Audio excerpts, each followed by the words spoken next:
into the mind of Dylan Baker.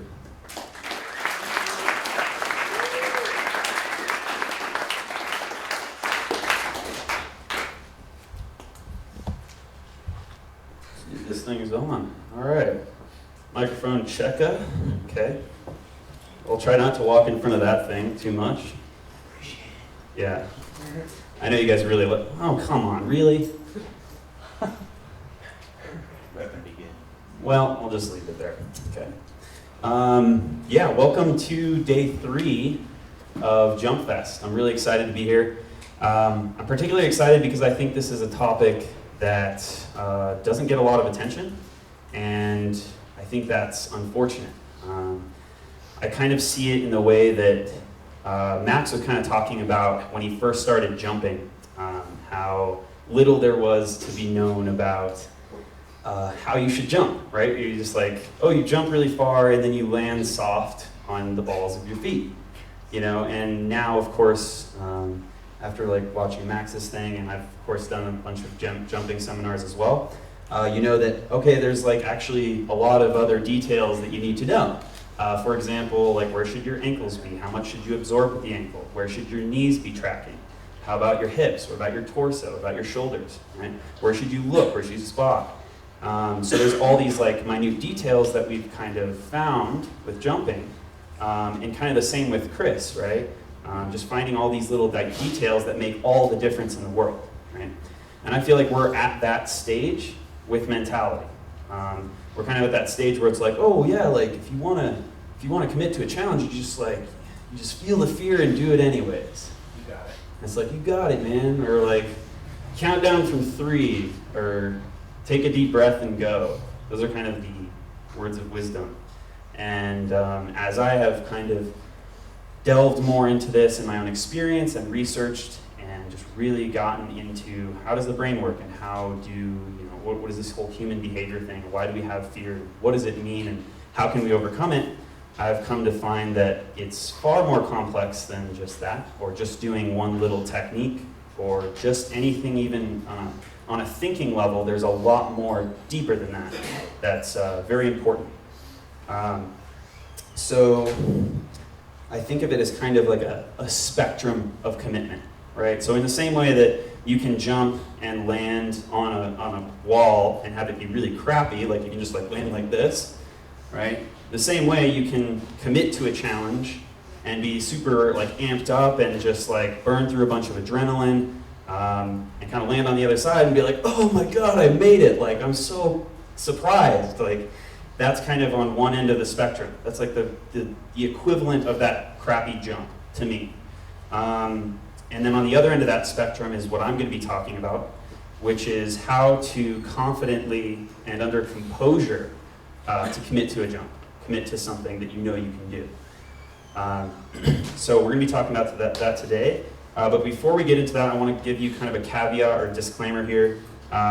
I gave a full 5-hour presentation on this before that went into all of the parts, all of the things that I think are necessary, and actually left out some that I ended up putting into little actionable step videos for this online program.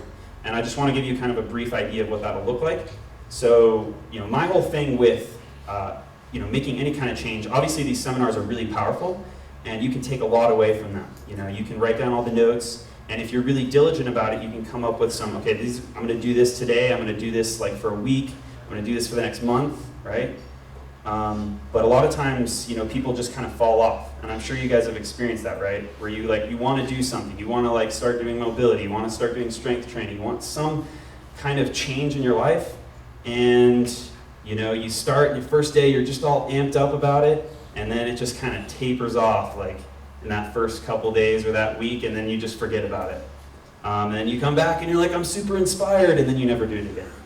So this program, I've broken down into parts, and I'm going to be, I have actionable items that you can do, little worksheets, little things that I'm do this today, do this tomorrow, do this for this week, and then I'm going to have an accountability group on Facebook. It's going to be a private group where you can ask me questions, and even have a little webinar where you guys can get on there and ask me anything once you've gone through the program. what is this about? Like, how do I do this thing? This doesn't quite make sense. So that's going to be another element of that. So it's going to be this whole month-long, like, the first round will be like a beta test, so I'll be like really involved in it. Right? I'll be doing like webinars, I'll be like in the Facebook group. So if you guys get involved in that one, it's going to be really in-depth, it's going to be a lot of personal help, and it's going to be a little bit cheaper. Just because it's like, it's a beta program. I don't know how it's going to go. I think it's really powerful, but you know, obviously it's kind of like the first time I've ever done anything like this. So I want to give you that. Also, before we get into this like presentation, I want you to know that this is not to be confused as medical advice or medical and treatment. It is purely for education and entertainment purposes only. So yeah, if you have any kind of anxiety issue or something like that, I would strongly recommend seeking actual medical help as opposed to this. Although I do think that this is really some good stuff. But yeah, like I said, this is going to be an intro. It's not going to be the full in-depth thing. So I'm going to give you as much value as I can today without, you know, overwhelming you. So yeah, to kind of give you an idea of like where did this all start? I was trying to think like, why did I get interested in this particularly? Like obviously I have the manhood story. I have like, you know, this height drop thing that I was about to show you in there. But I was trying to think like, where did I like really get into this whole like mental aspect? And I realized there was, as I really thinking back, I realized there was this like 2-week period where or 2 or 3 weeks I think, where I didn't train at all. And it was right after this like period where I think everyone kind of goes through, at least in my era, where you're just like learning all the moves. Like, oh, I want to learn all the vaults, and I want to learn like, I got to learn the wall run, and I got to learn this, and I got to learn that. You like learn all the moves. So I just had gone past that phase where I'd had most of those moves that I wanted to do. I'd watched Vaults 101 and mastered all the vaults, or at least I thought. And I was at this phase now where I was like, well, now I gotta add stuff. Like I gotta do cooler things. I gotta add them together, and I gotta like do them over drops and stuff. And there was like this 3-week period where I just found all these challenges. I was just wandering around like DU, Denver University. I was like just coming up with these challenges, and I wouldn't commit to any of them. And I was just like, all right, I could probably do that. And then I'd like walk around to another spot, and I'm like, I could probably do that. And then I came up with like just dozens of challenges that I could probably do. And by the end of this like 2-week period, I was just like, what the hell am I doing? Like, I need to actually do some stuff. Like, I need to actually train. Like, am I going to do parkour, or am I just going to wander around? And so I remember there was this one Kong precision that I had my eye on. And it was just this chest like height Kong precision for me. And every time I walk up to it, I was like, oh yeah, for sure. Like, there's a wall over there. I could definitely get to that if I just Konged this wall. And then I would like walk back and be like, all right. Shit. And then I'd like walk up and I'm like, okay, like I probably get this. And I did this for like 2 or 3 weeks, legitimately. And eventually I really, like I was anxious, I was frustrated with myself. I like didn't know if I wanted to do parkour anymore. And I just like woke up one morning, I was like, if I ever go back to that spot again, I am doing it. There's no like excuse. Like I know if I do the Kong, I'm gonna land on the wall. I remember that day I was like walking back to that wall. I was like, oh crap, like I'm actually going there. Like when I get there, I'm gonna have to do it. And like the closer I got, the more anxious I felt, and my like heart started to pound a little bit in my chest, and my legs got a little shaky, and my palms got a little sweaty, and my, you know, like my mouth got a little bit dry, and I could just feel myself just getting really kind of tensed up. And I got to that spot, and I was like, oh shit, oh, why did I make that commitment to myself? But there's one really important thing in this is that, you know, I did keep that commitment to myself. And that's one thing that has really pushed me to be my best, is I don't tell myself I'm gonna do something unless I'm gonna do it. And I commit to it. I don't falter on that. And when I have faltered on that, I feel such a lack of integrity.